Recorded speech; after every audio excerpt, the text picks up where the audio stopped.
Bonsoir à tous et bienvenue à Mon Milieu, Mes Services. Aujourd'hui, je suis à l'auberge du camp de base de Coin-du-Banc en compagnie de son copropriétaire Jean-François Tapp. Bonsoir à toi. Salut. Ça va bien? Ben oui, merci. Alors, aujourd'hui, on va faire un brin d'histoire parce qu'il y a beaucoup d'histoires, puis il semblerait des légendes aussi en rapport avec le site. Ben oui, tout à fait. Ben c'est sûr que l'auberge Coin-du-Banc, c'est un site qui dépasse largement son cadre. C'est un site qui est important vraiment pour toute la communauté, pour plein de gens qui sont venus ici séjourner dans les 40 dernières années. Puis c'est sûr que M. Maloney et Mme de Guire sont des personnages importants qui sont les artisans de toutes ces légendes-là, si on veut. Justement, on va parler d'eux autres pour commencer. Monsieur Maloney, tu me disais tout à l'heure, il venait de l'île Bonaventure. Oui, c'est ça. Donc, M. Maloney est de descendance irlandaise, évidemment, comme plusieurs descendants de l'île Bonaventure. M. Maloney n'est pas seulement un descendant, il vivait sur l'île Bonaventure, donc il est né là-bas. Il a d'ailleurs opéré l'un des premiers, sinon le premier bed and breakfast de l'histoire du Québec sur l'île Bonaventure. Donc, lui a découvert ce concept-là, ce concept d'hébergement-là, quand il a pris part à la Deuxième Guerre mondiale. Donc, en Angleterre, il a découvert les bed and breakfast. Puis, il s'est dit, tabarouette, c'est une super belle façon de recevoir les gens. On reçoit les gens chez nous. Puis en plus, il nous rémunère pour dormir chez nous. Alors, il trouvait que c'était une formule intéressante.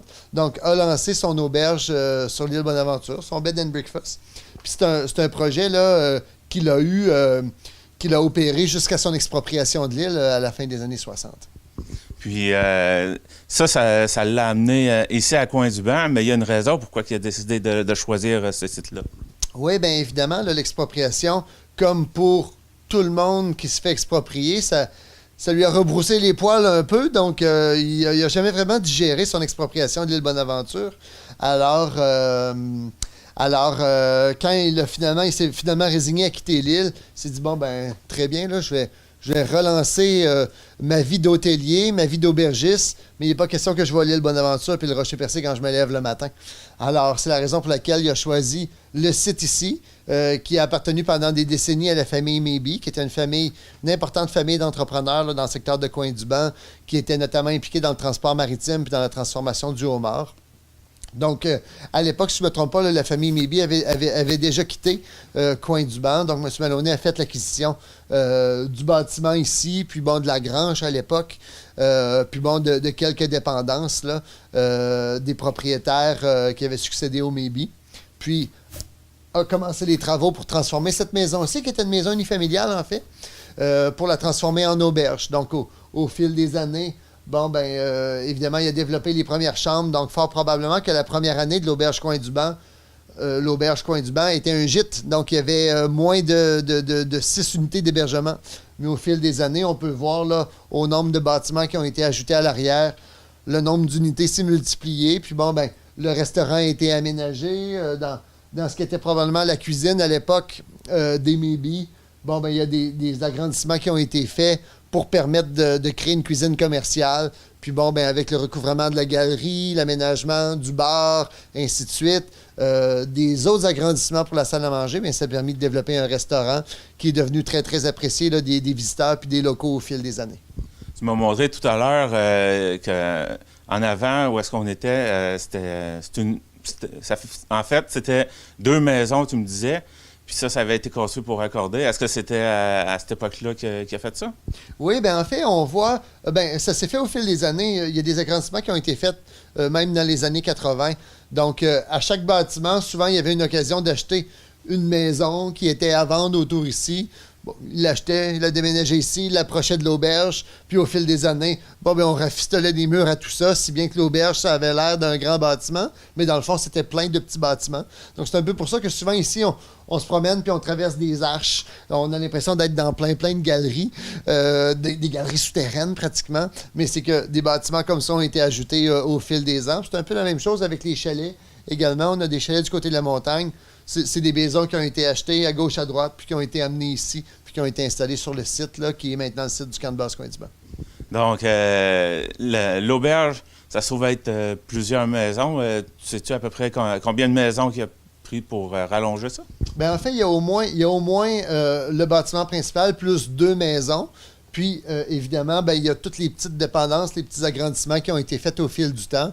Donc, on peut compter peut-être 1, 2, 3, 4, 5, 6, 7, 8 à 9 agrandissements spontanés qui ont été faits au fil des années. Puis là, bon, ben, nous, on est en train d'en ajouter également avec notre hall d'entrée, notre lobby qui est en train de devenir, si on veut, le Wall of Fame, donc le musée d'histoire, de l'histoire des Maybe et de M. Maloney et de Mme de Guire.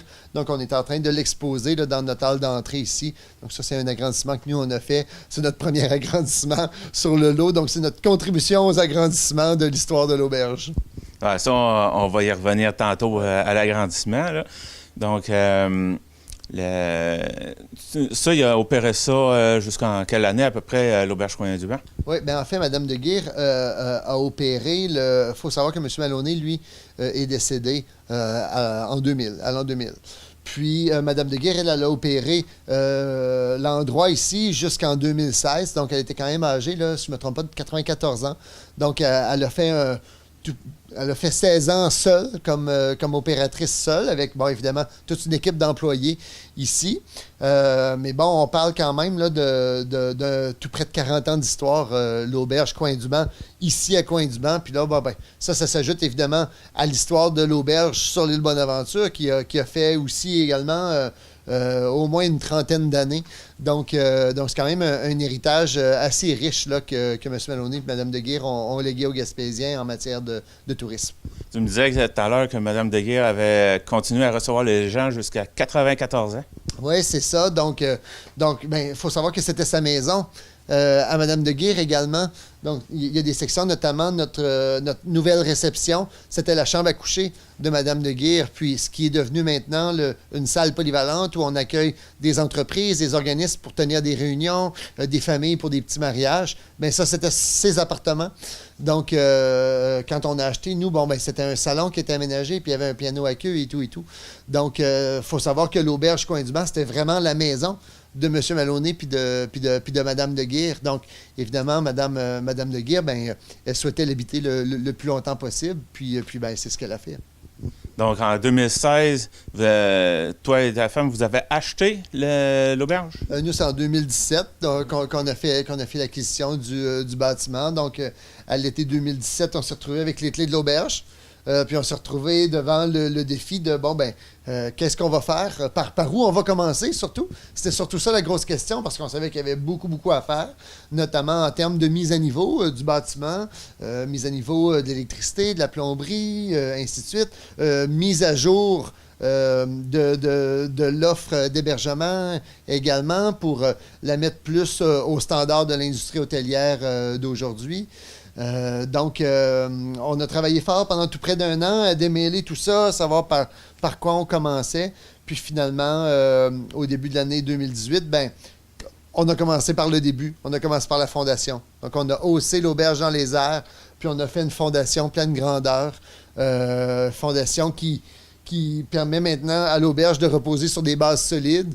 Puis, ben, qui nous a permis également de refaire toute l'électricité et la plomberie, puis de pouvoir compter là, sur des espaces de travail pratiques et professionnels pour nos employés, à savoir une buanderie puis un atelier de travail. Donc, puis bon, évidemment, là, il reste encore beaucoup de travail à réaliser. Présentement, on est en train de travailler le financement pour justement pouvoir relancer les travaux au mois de mai, puisque bon, ben, on a tout le champ d'épuration à faire à l'extérieur, des nouvelles installations septiques. On a l'achèvement du sous-sol avec les dortoirs, les salles de bain publiques et tout. Donc, il y a encore beaucoup de boulot sur la planche, mais c'est un projet qui est très enthousiasmant, évidemment. Puis, tu as voulu garder aussi, en achetant la place, garder tout le cachet comment on pourrait dire ça, antique, rustique, je ne sais pas trop, en tout cas.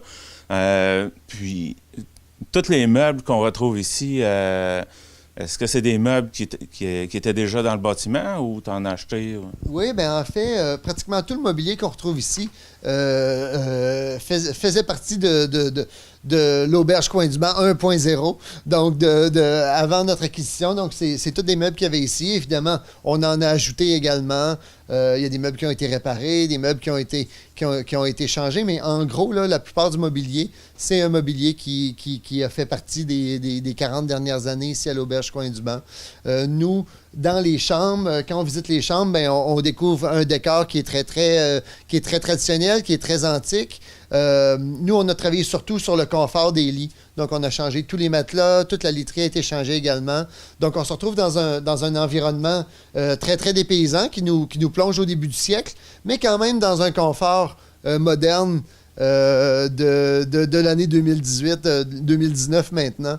Donc, ça permet de vivre une expérience assez intéressante sans trop piler sur notre confort puis sur notre orgueil du sommeil. Côté chambre, justement, là, tu me montrais tout à l'heure, on en a plusieurs sortes, là, comme par exemple la chambre du capitaine, puis il y en a d'autres sortes aussi. Oui, tout à fait. Bien, en fait, de plus en plus, on tente de donner une thématique à chacune de nos chambres. La chambre du capitaine est la plus célèbre ici, puis elle s'appelait même la chambre du capitaine à l'époque de Mme de Guet et de M. Maloney. Nous, on a ajouté la chambre du Moussaillon. Il y a aussi une chambre hommage à l'artiste Françoise Bugeaud, qui était... on nous dit sa chambre à elle, la chambre dans laquelle elle séjournait quand elle venait passer des semaines ici à l'Auberge Coin-du-Banc, des retraites de création, parce que Mme Bugeaud était une peintre, était une poète également. Elle s'adonnait au dessin, au pointillisme. Bref, c'était une artiste multidisciplinaire puis qui séjournait régulièrement ici à l'Auberge Coin-du-Banc. Donc, chacune des chambres, on tente de leur donner une thématique, une couleur particulière, pour que justement, pour contribuer à l'expérience que vont vivre les gens qui viennent dormir ici. Donc, au fur et à mesure là, de l'évolution de notre projet, chacune des chambres qui ont pas de thématique particulière présentement risque d'hériter d'une thématique, puis de devenir aussi marquante que peut l'être la chambre du capitaine ou la chambre du Moussaillon pour ceux qui y séjournent. Là, vous avez fait lever l'auberge pour pouvoir faire une fondation. Maintenant, il y a on pourrait dire qu'il y a comme un sous-sol maintenant. Là. Ouais. Ça va être aménagé comment? Oui, bien en fait, le sous-sol, là, dans le sous-sol, dans la portion arrière, on prévoit aménager 2 dortoirs. Donc, on sait qu'il y a beaucoup de gens qui visitent la Gaspésie sur le pouce, en vélo, en motocyclette. Souvent, la seule chose qu'ils souhaitent avoir, c'est un lit le plus confortable possible, au meilleur prix possible pour passer la nuit. Donc, on va aménager 2 dortoirs de 6 lits à l'arrière de l'auberge. On va également retrouver des toilettes publiques, surtout pour notre volet aventure, dans lequel on va retrouver des douches également. Donc, les gens qui vont venir passer les journées à faire du paddleboard, du fat bike, qui vont revenir, puis qui aimeraient se rafraîchir un peu avant de passer à la petite bière ou au repas, bien, vont pouvoir le faire dans nos douches au sous-sol. Il y a une salle de jeu pour enfants qui va être aménagée avec un petit mur d'escalade. Il y a évidemment une grande portion qui va être une portion réservée à notre personnel, de buanderie, l'atelier, l'entrepôt. Nos bureaux également vont être au sous-sol avec la cave à vin. Donc, ça nous permet de disposer de plein de lieux qui vont être aussi intéressants pour la clientèle que pour nos équipes de travail à nous, pour professionnaliser un peu l'environnement dans lequel ils travaillent. Puis, c'est très, très positif pour toute l'équipe. Dans une entrevue précédente, tu m'avais dit que cet été, vous alliez être certifié Bienvenue cycliste. Ouais. Est-ce que c'est justement avec les travaux que vous allez faire en bas, c'est-à-dire dortoir, douche, toilette, que vous allez pouvoir avoir cette certification-là? Oui, entre autres. C'est sûr, ça va nous donner des éléments de plus pour offrir une gamme encore plus variée de services aux cyclistes. Mais étant déjà des gros amateurs de vélo, là, on avait déjà un préjugé favorable. On avait déjà l'atelier de réparation au sous-sol, ne serait-ce que pour nos fat bikes à nous. Donc déjà, on l'offrait aux visiteurs. Mais effectivement, là, les douches, les dortoirs, bien, ça va être des plus pour attirer les cyclotouristes qui sont de passage dans le coin. Parce que, mais vous savez, on va avoir des hébergements qui vont aller du dortoir, très, très accessible, à quoi 35 $ la nuit, jusqu'à la chambre du capitaine, qui est une suite qui est offerte à 130 $ la nuit. Donc, on a toute une gamme vraiment d'hébergements différents qui vont être offerts. Donc, nous, ce qu'on souhaite faire vraiment avec l'auberge du camp de base, mais avec le camp de base Coin-du-Banc, en fait, en gros, c'est pas nécessairement s'adresser à une classe sociale, mais plus s'adresser à des intérêts. Donc, on veut attirer ici des gens qui qui sont des amoureux de la Gaspésie, qui sont amoureux des grands espaces, des activités de plein air, amoureux des saveurs régionales. Puis ça, ben, peu importe leur budget. Alors, c'est ce qui va être assez intéressant avec toute la gamme d'hébergements qu'on va offrir ici au camp de base là, dans les prochaines années. Là, tu continues toujours les rénovations sur sur l'auberge, comme justement, bon, il y a le sous-sol. Tu prévois, as-tu une idée quand tu prévois que le gros du travail pourra être complété sur l'auberge? Bien, en fait, on prévoit fermer au mois de mai pour faire les travaux, mais évidemment, c'est sujet au financement. Donc là, présentement, on est dans des démarches pour ajouter des investisseurs à notre projet. Donc, on est en train de céder une partie du pouvoir sur l'entreprise pour amener des capitaux nouveaux dans l'aventure. On prévoit même, ultimement, probablement à l'été, faire une campagne de sociofinancement pour certaines parties du projet qui sont importantes pour la communauté, qui touchent en grande partie la communauté, qui est importante pour la communauté, mais qui, pour nous, ben, c'est des gros sous à investir qui, malheureusement, ne nous permettront pas d'en faire davantage pour les payer. Je pense notamment à la toiture. Les toits verts sont super importants pour Coin-du-Banc, ils sont très importants pour nous aussi.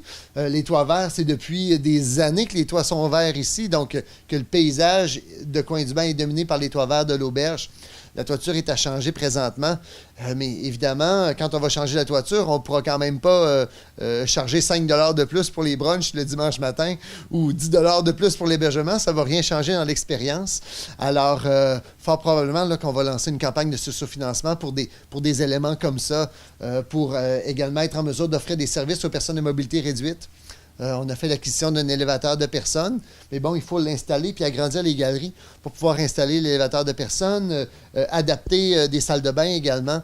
Donc ça, c'est des frais qui sont très, très importants. Puis comme on est au début de l'aventure, bien, tous ces frais-là sont en même temps à la ligne de départ. Donc ça nous en fait beaucoup, beaucoup, beaucoup à assumer. Puis évidemment, bien, on va être en mesure d'offrir un produit de qualité puis un produit qui va permettre de satisfaire le plus large éventail de clientèle le plus rapidement possible.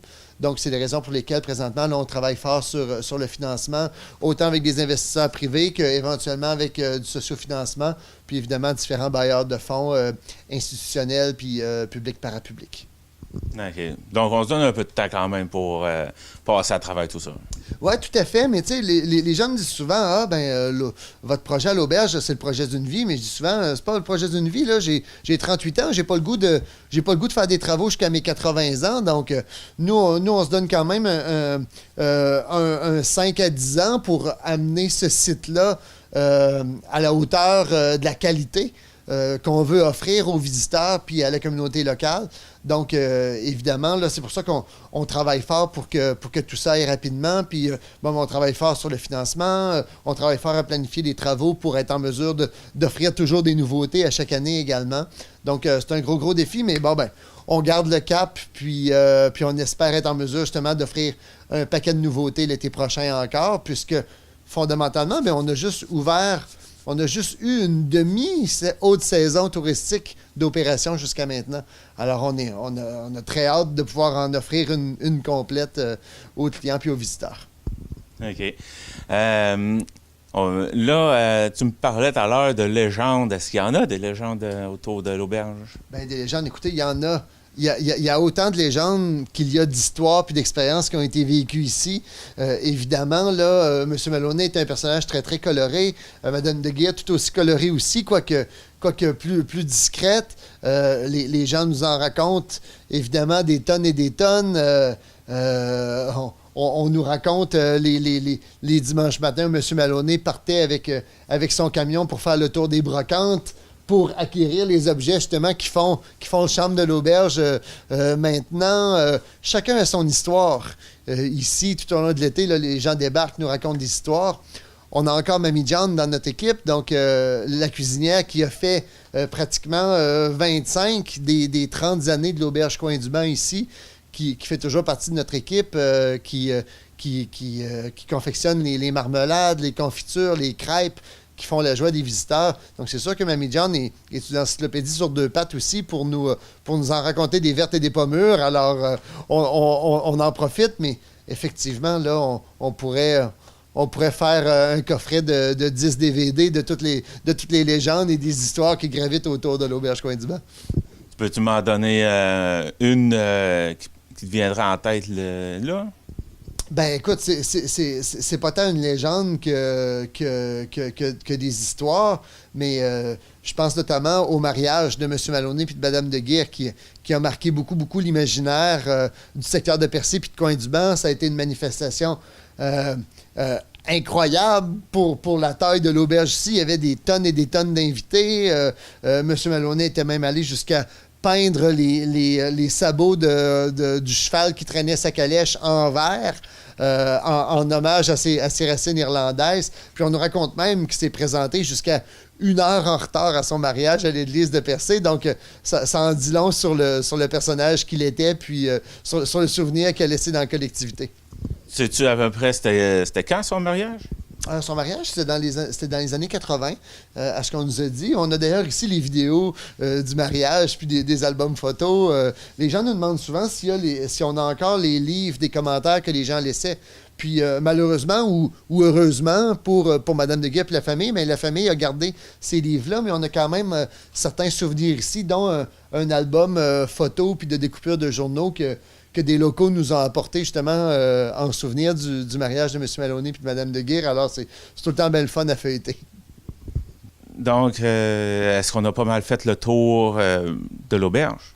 Tu sais qu'on a eu la chance de recevoir l'automne dernier un prix Mémoire vivante de la MRC du Rocher-Percé qui reconnaît notre contribution au maintien du patrimoine puis à la mise en valeur du patrimoine bâti dans la région ici du Rocher-Percé. C'est sûr que ce n'est pas un bâtiment qui est cité patrimonialement. Donc, tous les travaux qu'on fait sur la maison se font, évidemment, sur l'auberge, se font en respect de l'architecture originale, en respect du patrimoine, mais on n'est pas obligé de le faire. On le fait vraiment parce que c'est important pour nous de préserver ce pan-là de l'histoire régionale. Puis je dis toujours que nous, dans ce projet-là, on travaille au quotidien en prenant des décisions sur la fine ligne entre le respect du passé, donc entre le respect de l'héritage de M. Maloney et de Mme de Guire, donc de maintenir ces lieux-là, mais aussi le respect du futur, donc le respect de l'héritage qu'on va céder à nos enfants, qui se doit de poursuivre dans une lignée de modernité, mine de rien. Donc, évidemment, on ne retrouvera jamais des écrans plats au plafond de la salle à manger, mais il y a quand même des éléments de modernité qu'on se doit d'ajouter pour justement permettre à l'auberge de continuer d'avoir du succès dans l'avenir. Puis c'est un peu sur cette ligne-là, de cette façon-là qu'on prend les décisions, donc en respect du passé puis dans le respect du futur. Donc, c'est du développement durable, en fait. C'est les principes du développement durable qu'on tente de respecter le plus possible. Puis, bon, c'est un peu le défi là, qu'on entend relever là, dans les prochaines années avec toute la charge de travail qu'on a à abattre dans les prochaines années pour en arriver au niveau qu'on le souhaite avec ce projet-là. M. Tam, merci beaucoup de m'avoir parlé de l'auberge de Coin-du-Banc. C'est un plaisir.